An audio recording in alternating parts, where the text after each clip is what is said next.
네, 주요 사건 사고 김성수 변호사와 짚어보겠습니다. 어서 오십시오. 안녕하세요. 네, 자 지난 7월에 발생한 사건부터 짚어보겠습니다. 태권도장에 다니던 아이가 태권도장 관장에게 학대당해 사망을 했었는데 사건 당일에 있었던 그 영상이 공개가 됐어요. 추가로 좀 공개가 됐는데 보면은 아이가 매트 안에 이제 거꾸로 매달린 채 발버둥치는 모습이 담겨 있고요. 그거를 보고 사범이 장난치듯이 옆에서 좀 흉내를 내는 그런 모습도 담겨 있더라고요.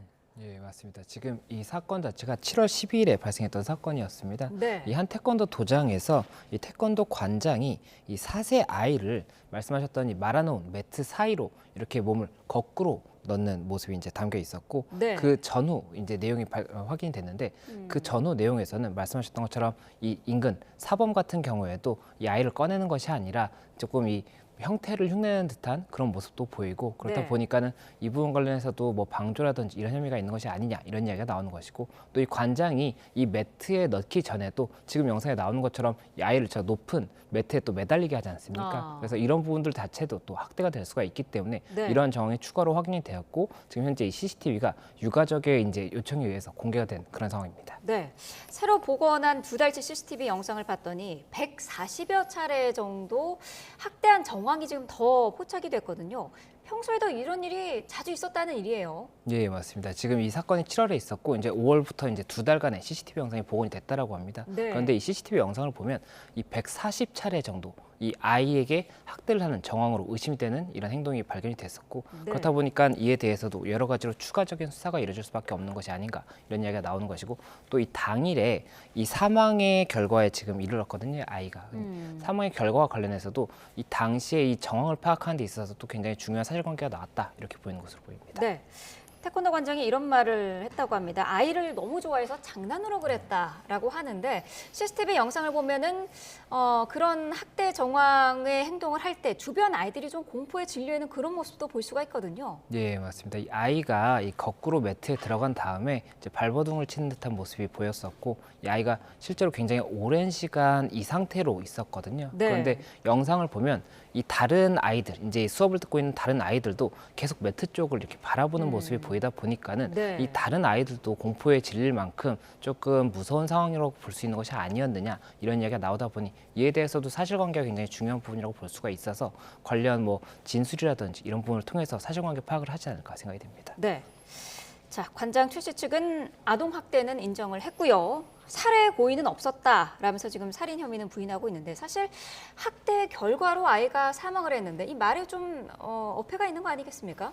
예, 현재 이 관장 같은 경우에는 이 아동학대 처벌법상에 이 아동학대 사례로 혐의로 이제 구속 기소가 돼 있고 1심 네. 재판 중입니다. 근데 말씀하셨던 그 주장 같은 경우에는 1심 재판에 이제 공판 당시에 주장을 한 내용으로 보이는데, 이 부분 관련해서 일단 이야기를 하는 것이 본인이 아동학대를 한 것은 인정을 하지만 살인의 고의는 없었다라고 해서 아동학대 사례가 되려면 살인의 고의로 했어야 되는 거거든요. 그렇다 네. 보니까 살인의 고의는 없었다라고 부정을 하고 있고, 또 한 가지가 이 아이가 당시에 심정지 상태로 병원으로 옮겨졌는데 네. 실제 사망까지는 11일 정도의 연명치료가 있었습니다. 그렇다 보니까는 이 사망과 자신의 행위 간에 인과관계가 없다라고 해서 또 사망의 결과에 대한 자신의 책임을 부정을 하고 있다 보니까는 네. 만약이라도 이 사망의 결과가 부정이 된다라고 한다면 일반적인 아동학대죄로 처벌이 된다든지 아니면 아동학대 중상이라든지 이렇게 처벌이 될 수가 있기 때문에 네. 이 죄명에 대해서 결국에는 법리적인 다툼을 하고 있다라고 볼 수가 있고, 이 부분 관련 이제 재판부에서 판단할 부분은 만약에 고의가 없었다라고 주장을 하고 있기 때문에 이에 네. 대해서 미필적인 고의라도 있었던 것이 아닌지 이 부분은 이제 쟁점으로 볼 것으로 보이고, 또 이 인과관계에 관해서도 이 법리적으로 봤을 때 이 시간 간의 간격은 있지 않습니까? 그렇다 네. 보니까 이러한 간격이 있음에도 불구하고 실질적으로 사망의 원인이 이 행위로 볼 수 있는지에 대해서 이제 쟁점이 될 수가 있을 것으로 보이는데, 네. 지금 현재 사인이 저산소성 이제 뇌 이제 손상으로 인한 것으로 나오고 있거든요. 그렇다 네. 보니까 결국에는 매트에 있는 이 시간 동안 저산소로 인해서 이러한 뇌 손상이 발생을 했다라고 한다면 인과관계가 인정될 가능성이 높지 않나 이런 추측이 나오는 것 같습니다. 네, CCTV 영상을 통해서 주변의 다른 아이들도 겁에 질린 모습을 볼 수가 있었기 때문에 이런 학대 행위가 다른 아이들에게도 있지 않았을까라는 지금 정황이 있고, 그 부분도 경찰이 수사 중인데요. 이런 부분도 확인이 되면 아동 학대 혐의가 적용이 될 수 있을까요? 예, 맞습니다. 이 부분 같은 경우에는 각 각각 별도의 이제 피해 아동에 따라서 각각의 혐의가 이제 적용이 될 수가 있을 것인데 네. 지금 2달치 CCTV 영상에 이제 이 아이만 담겨 있는 게 아니라 다른 관원들의 모습도 담겨 있지 않습니까? 네. 그런데 그 관원들에 대해서도 아동 학대로 보이는 정황들이 이제 발견이 되어서 이에 대해서 이 관원들에 대해서 전수조사를 했다라고 합니다. 그래서 이 당시에 이런 일이 있었는데 이게 어떤 일이었는지 이런 것들을 확인을 해서 만약에 학대가 맞다라고 한다면 이제 아동 학대로서 처벌할 수가 있는 부분이기 때문에 네. 일단은 수사를 하고 만약에 이 부분 관련 혐의가 있다라고 한다면 별도로 이제 송치 및 기소가 이루어지지 않을까 생각이 됩니다. 네. 앞서서 잠깐 언급을 해주셨습니다만은 당시 태권도장에 다른 이제 선생님들도 있었는데 이런 행위를 말리지를 못했고 방조 혐의를 이제 경찰이 조사를 한다고 하는데 혐의 적용이 될 수 있을까요? 예, 이 부분 관련해서도 결국 CCTV에서 나온 모습에 따라서 다를 수가 있을 것 같습니다. 그런데 네. 이 사고 발생 당시에 만약에라도 방조를 한 것으로 보이는 이런 정황이 있다라고 한다면 그 부분에 대해서도 당연히 처벌이 이루어져야 되는 것이고 이 부분 관련해서는 이 CCTV 같은 경우에 아마 소리가 녹음이 안 됐을 겁니다. 그렇다 네. 보니까 소리까지도 포함을 해야 전체적인 사실관계를 정확하게 파악을 할 수가 있을 텐데 그것이 안 된다라고 한다면 당시에 관원들이 굉장히 많았기 때문에 이 관원들에게 당시의 상황이 어땠는지 그리고 이 뭐 사범들 같은 경우에는 어떠한 행태를 취했는지를 관원들의 진술이라든지 또 사범들 본인들의 진술을 확인을 해서 만약이라도 방조라든지 이런 부분이 있다라고 한다면 이에 대해서도 별도로 기소가 이루어지지 않을까 생각이 됩니다. 네. 조금 전에 저희가 전해드린 리포트를 통해서 오열하는 어머니의 모습도 보셨는데 수사 결과 잘 지켜봐야 될 것 같습니다. 다음 사건으로 넘어가 보겠습니다. 서울 소재에 있는 그 여대들이 지금 굉장히 혼란스러운 상황입니다. 동덕여대, 성신여대 이 학교에서 일단 학생들과의 강렬한 대치가 이어지고 있죠. 예, 맞습니다. 이 동덕여대 같은 경우에는 최근에 이 학교 내에서 일부 단과대학을 이제 남녀공학으로 전환한다는 이 부분 논의가 있었다는 이야기가 나온 이후에 11월 7일부터 지금 학교 측과 대치를 하고 있고 네. 또 성신여대 같은 경우에는 이 대학원의 이 외국인 국제학부 전형에서 이 남녀 성별 무관하게 입학이 가능하다라는 이런 요강이 이제 나오다 보니까는 이에 대해서 반대하는 이 학교와의 대치 상황을 지금 이어가고 있는 그런 소식입니다. 네, 동덕여대 같은 경우에는 지금 남녀공학의 전환 논의가 뭐 정식 안건으로 상정된 것도 아니지 않습니까? 예, 지금 대학교 측의 입장문을 보면 대학교 측에서는 이 대학 비전 혁신 추진단이 이제 발족이 됐었고 네. 그 회의에서 11월 5일에 이 디자인대학 그리고 공연예술대학 같은 경우에 이 발전 방안 중에 한 가지로 남녀공학 전환이 이제 언급이 됐다라고 합니다. 다만 이 부분 관련해서는 결국에는 의견 수렴 절차가 필요하기 때문에 의견 수렴 절차를 진행할 예정이 있었다라고 지금 대학 측에서 주장을 하고 있기 때문에 네. 이 부분 관련 사실관계도 조금 더 지켜봐야 될 것 같습니다.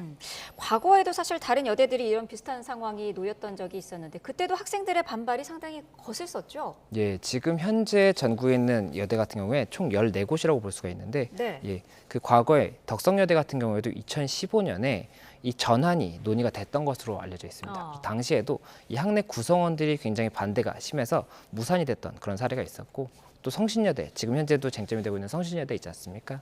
이 성신여대 같은 경우에도 2018년에 잠시 이 공학 전환에 관해서 언급이 있었습니다. 그렇지만 그 이후에 뭐 학내 뭐 반발이라든지 이런 부분을 감안을 해서 결국 무산이 됐던 사례가 있었거든요. 그렇다 네. 보니까 이번 사례에서도 이 과거의 사례들이 계속해서 언급이 되는 것 아닌가 생각이 됩니다. 지금 뭐 동덕여대, 성신여대 이런 여대 학생들이 공학 전환을 반대하는 이유가 또 있을 것 같아요. 어떤 걸까요? 예, 일단은 뭐 다 각자의 생각이 다르겠지만 일부에서 나온 이야기를 들어보면 결국엔 네. 여대가 여전히 여성들에게 이 고유한 학문적인 경험을 이제 제공하는 공간인 만큼 남녀 공학 전환을 해서는 안 된다는 주장이 가장 주된 내용으로 보이는데 네. 이 부분 관련해서도 또 여러 가지 의견이 나오고 있기 때문에 이에 대해서도 조금 더 저희가 봐야 될 것 같습니다. 그렇군요. 지금 뭐 그 대학교 측이 학생들의 시위로 인해서 발생한 피해 금액을 공개를 했는데 최대로 지금 측정을 해봤더니 54억이 될 수 있다 이렇게 지금 얘기를 하고 있는데요. 이렇게 되면은 변상은 누가 해야 되는 걸까요? 예, 이 부분 관련해서도 이제 동덕여대 측 그 공지 사항에 올라왔던 겁니다. 사이트 공지 사항에 올랐었고 네. 이 현재 이런 뭐 라카를 사용한다든지 이런 행위로 인해서 받은 피해가 추정 금액으로는 24억 4,430만 원에서 54억 4,434만 원 이 정도에 이제 달한다 이렇게 이야기가 나왔었는데 만약에라도 이 부분 피해 뭐 배상을 검토를 한다라고 한다면 네. 일단은 각각 그 손괴 행위를 한 사람들이 있지 않습니까? 네. 그 손괴 행위를 한 사람들이 직접적으로 배상의 대상자가 될 수가 있고 아. 만약에라도 이런 행위를 지시한 사람이 있다라고 한다면 연대에서 배상의 책임이 있을 수가 있기 때문에 이 부분 민사가 검토가 된다라고 한다면 그 방향으로 검토가 되지 않을까 생각이 되고 또 이 네. 이 민사와 별도로 사실은 이 손괴 행위라든지 이런 개개 행위 자체가 시위가 있다고 하더라도 형법상 처벌될 수 있는 행위거든요. 그렇다 보니까는 이 손괴가 만약에 정말 중하다고 해서 손괴죄로 인정이 되는 정도라고 한다면 이런 형사적인 처벌까지도 검토가 될 수 있기 때문에 만약에 법적인 쟁점이 된다라고 한다면 굉장히 또 여러 가지 좀 상황이 발생할 수 있지 않나 생각이 듭니다. 네, 학생들이 또 시위를 위한 모금 활동을 하기도 했는데 1,000만 원 이상을 어쨌든 모은 것 같아요. 그런데 정부에 신고해야 하는 기부금품법을 위반했다 이런 의혹이 나오고 있거든요. 이게 어떤 법인가요? 예, 이 기부금법이라는 것이 이제 기부금을 저희가 모았을 때 이게 모집 자체도 투명하지가 않을 수가 있고 또 사용 자체가 원래 말했던 기부 목적과 다르게 사용될 수가 있지 않습니까? 그렇다 보니까 이런 투명성을 이제 담보하기 위해서 있는 법이라고 보시면 됩니다. 그런데 현재 지금 쟁점이 되는 부분이 이 학생들이 시위를 위한 모금 활동을 했었는데 1,000만 원 이상 이제 모금이 된 것 같습니다. 근데 이 기부금품법에서는 1,000만 원 이상을 모집을 1년에 이제 1,000만 원 이상을 모집하려는 자 같은 경우에는 그 사조에 따라서 등록 절차를 거쳐야 됩니다. 그리고 등록 절차를 거치지 않고 이런 모집을 한 경우에는 형사처벌 규정이 있거든요. 그렇다 보니까 이분 1,000만 원 이상의 기부금을 모은 행위 자체가 혹시나 이 기부금품법상의 형사처벌의 대상이 되는 것이 아니냐 이런 이야기가 나오다 보니까는 쟁점이 되고 있는 겁니다. 만약에 이 학생들이 신고 완료 때까지 이 돈을 쓰지 않겠다. 그리고 1,000만 원 그 이상 초과 모금분에 대해서는 다시 뭐 돌려주겠다. 이렇게 하면은 문제가 없는 걸까요?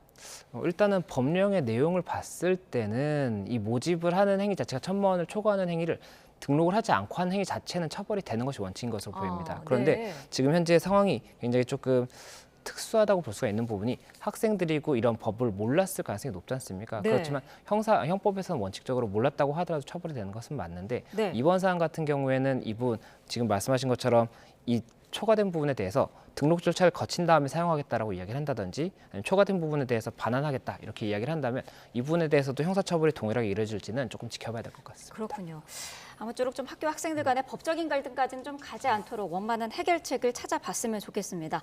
다음 사건 짚어보겠습니다. 경기도 성남 야탐역에서 흉기난동을 벌이겠다라는 살인 예고글이 지난 9월에 이제 올라왔었는데 붙잡힌 20대에게 경찰이 손해배상 청구하는 거를 지금 검토하고 있다고 해요. 네, 맞습니다. 이 9월 18일에 한 사이트에 글이 올라왔습니다. 9월 23일에 이 경기도 성남 야탐역에서 흉기 난동을 벌이겠다 이런 글이 올라왔었고 실제로 그로 인해서 9월 23일에 이 경찰 기동대라든지 장갑차까지 굉장히 많은 인력이 투입이 됐었거든요. 그리고 이게 지난 6일까지도 진행이 됐었는데 결국 실제 검거됐던 이 남성 같은 경우에는 본인이 이 글을 올린 이유 자체가 사이트 홍보를 위한 목적이었다. 이렇게 얘기가 나오다 보니까는 이 부분 관련해서 또 추가적인 기소라든지 이런 부분이 검토가 되고 있는 그런 상황이고 이에 대해서 경찰에서 이 형사적인 처벌과 별도로 이 남성에게 지금 현재 소요됐던 이 인력들에 대한 인건비라든지 이런 부분이 있지 않습니까? 식사비라든지 이런 부분들에 대해서 민사적인 배상 청구를 하겠다는 소식이 알려지면서 이 부분 관련해서도 지금 추가적인 관심을 받고 있는 그런 상황입니다.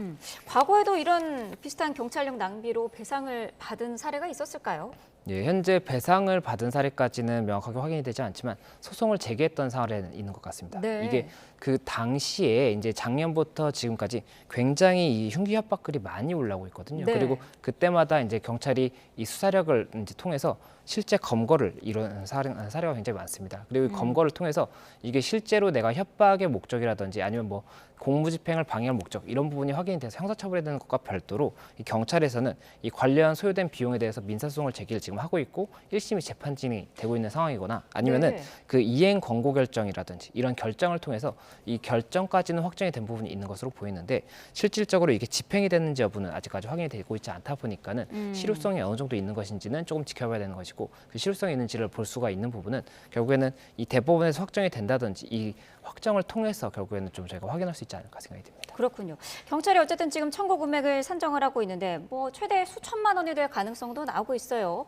받을 수 있을까요? 어떻게 보시나요? 네, 일단 과거 사례 같은 경우도 지금 수천만 원 정도 산정을 했었고 이게 산정을 했을 때 법원에서 실질적으로 이 글로 인해서 입은 손해의 범위가 어디까지인지를 이제 확정해주는 그 시기가 있을 겁니다. 그래서 그 확정을 통해서 일단 금액이 확정이 될 것이고 그 부분에 대해서 실질적인 대법원 판결까지라든지 아니면 1심에서 이제 추가적인 항소를 하지 않아서 확정이 된다라고 한다면 집행이 이루어질 수가 있는데 집행의 경우에는 판결을 받았다고 하더라도 또 별도 영역이라고 볼 수가 있거든요. 이 채무자에게 실질적인 재산이 있어야 됩니다. 그렇기 때문에 실제 현금을 실제 금원을 받을 수 있을지에 대해서는 조금 더 지켜봐야 되는 상황이 아닌가 생각이 듭니다. 알겠습니다. 여기까지 듣도록 하겠습니다. 김성수 변호사와 함께 이야기 나눠봤습니다. 고맙습니다. 네, 고맙습니다.